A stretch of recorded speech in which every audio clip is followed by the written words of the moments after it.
The office of the UN Syrian envoy, Geir Peterson, said Monday that he stressed the need for a Syria-led political transition as he met in Damascus with the head of the rebel group that led the ouster of longtime President Bashar al-Assad. In its statement, the envoy's office said the transition should be based on the principles of a 2015 UN Security Council resolution that calls for credible, inclusive, and non-sectarian governance within 6 months, as well as establishing a process for drafting a new constitution with elections to follow. Meanwhile, the European Union's foreign policy chief Kaja Kallas said Monday she has instructed the bloc's top diplomat for Syria to go to Damascus and make contact with the country's new government. For us, it's not only the words, but we want to see the deeds going to the right direction. So not only what they are saying, but also what they are doing. I think the coming weeks and months will show whether it goes to the right direction. And I think then we are also open to discuss next steps.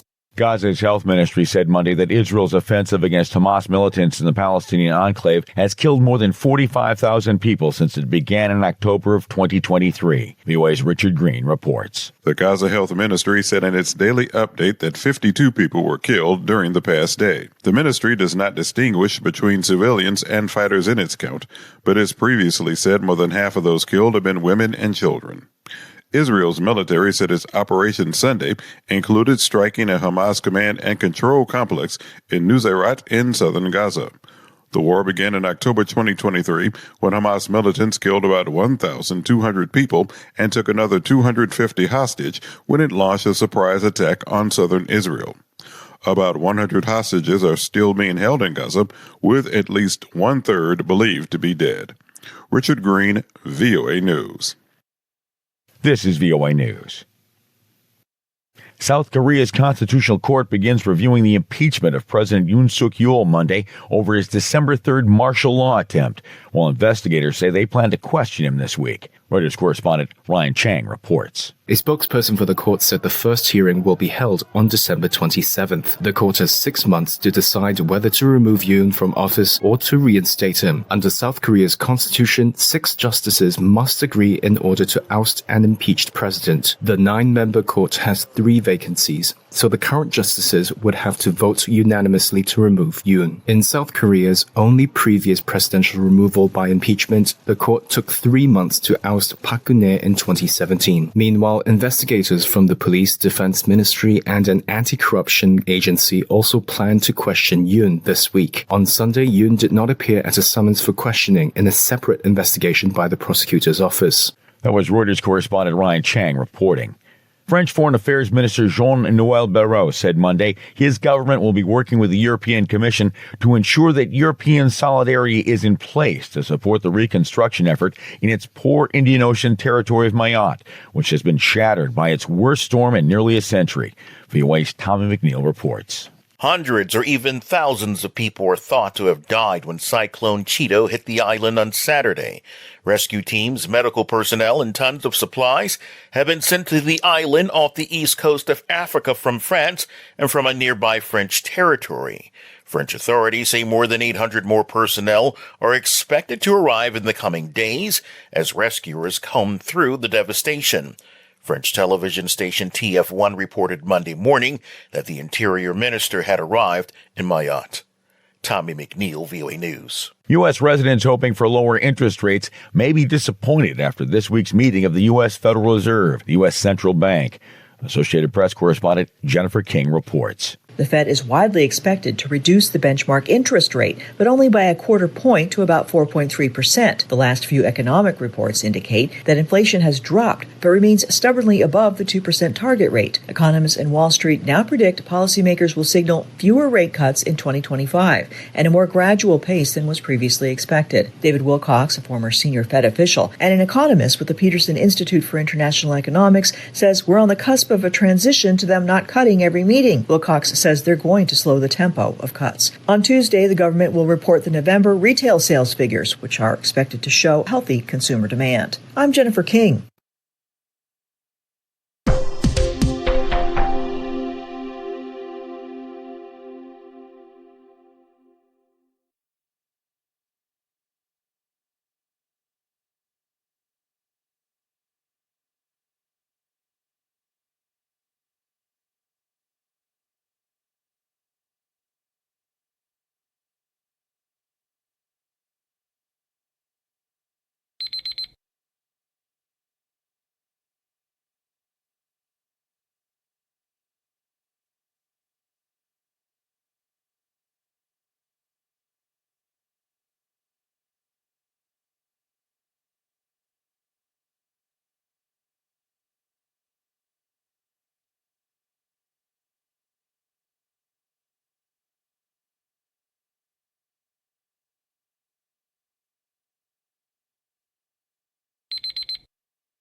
Thank you for watching. Can you do me a favor? Please leave a comment in the comment section below.